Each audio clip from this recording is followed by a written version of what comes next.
बनाही में बेली फुलाई गईले बन ऋषि आई गईले बन ऋषि आई गईले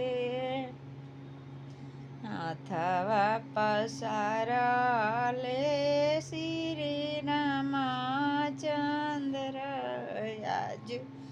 सीता बियाहबै हाथवा पसारलन श्री रामचंद्र आज सीता बियाहबै धीरे रहुए राम जी धीरे रहु रोष बुरे रहु जब पापा करिहेन कन्या दान तबाहे रौरा बियाहबै रोवाई त उठले नैहर के